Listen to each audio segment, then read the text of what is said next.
Hey, what up, guys? So coming to you this morning, I'm doing my weekend recap from June 21st through the 23rd. We had a couple cards happen this past weekend. Pretty good fights. I want to break them down. There's just about 3 of them. So we'll start with Friday night's DAZN card. It was the main event at DAZN, and it was a rematch between Andrew Cancio and Alberto Machado for the WBA regular 130-pound super featherweight championship. And surprisingly, we had the same result as the first time, except 1 round quicker. I really thought Cancio beating Machado was a fluke. I really gave Machado that it was the weight. Maybe it still was, but Cancio was a straight fucking bulldog and came at Machado. Machado made weight pretty easily. I think he came in weighed even less than Cancio for the fight. He looked solid. He looked like he was ready in this one, but man, Cancio just went right through him and knocked him out, this time in the 3rd round on a body shot. Again, on a body shot. And to me, there was no controversy in the stoppage because Machado, unless he didn't hear the count, he got up at, I think he got up literally at 9 on shaky legs or right at 10, and the ref stopped the fight. So, and he got beat up pretty much the whole time. So, Andrew Cancio proved to us that he's, maybe it is weight that why he beat Machado so easily. Maybe Machado's not as good as we thought he was, but he's legit right now at least, and big time win, and congratulations to him. We'll talk about what he's doing next week when I get to my What's Next series on Cancio, but yeah, damn impressive performance. Got to hand it to him. Next on the Sunday card on the 23rd, you had a Fox card, 2 fights to talk about here. First off, we're going to talk about Guillermo Rigondeaux versus Julio Ceja. This was a WBC title eliminator, so the winner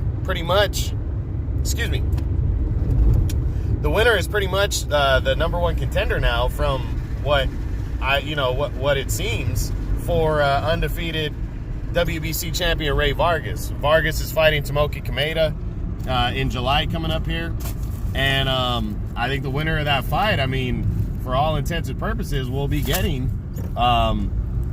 Rigondeaux, who scored an explosive 8th round TKO victory over Julio Ceja. But man, I don't know, Rigondeaux to me, talk about one extreme to the other.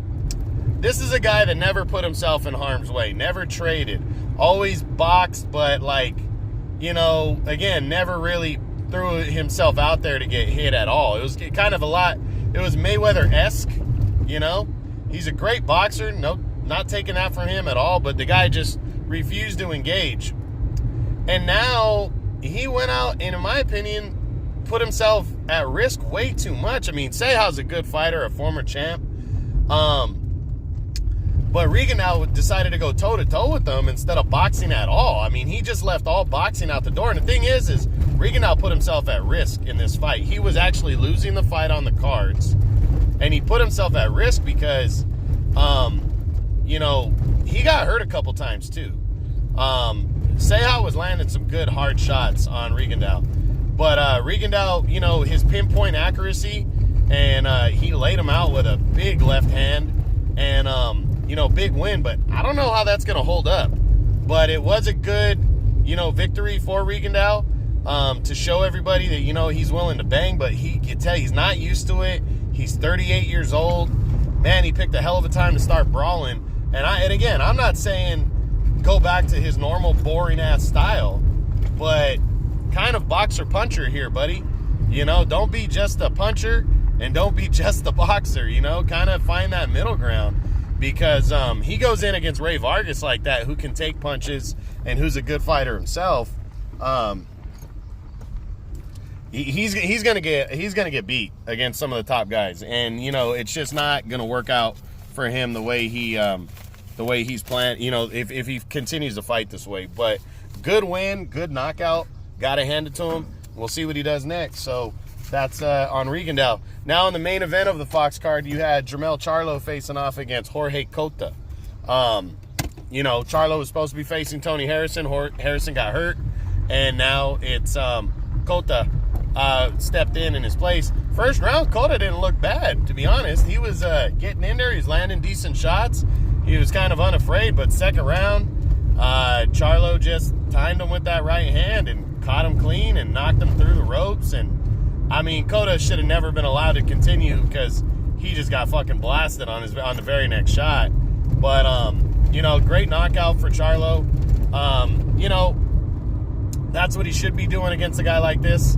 And, you know, it was just a good, solid performance. But, you know, nothing to go running home to mom about in terms of, you know, who he beat. But it was a good performance.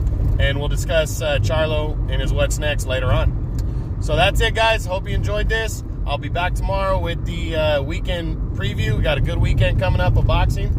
And I'll keep hitting you with these mid-year top 10s as we go. All right, True Boxing. Been here with the truth.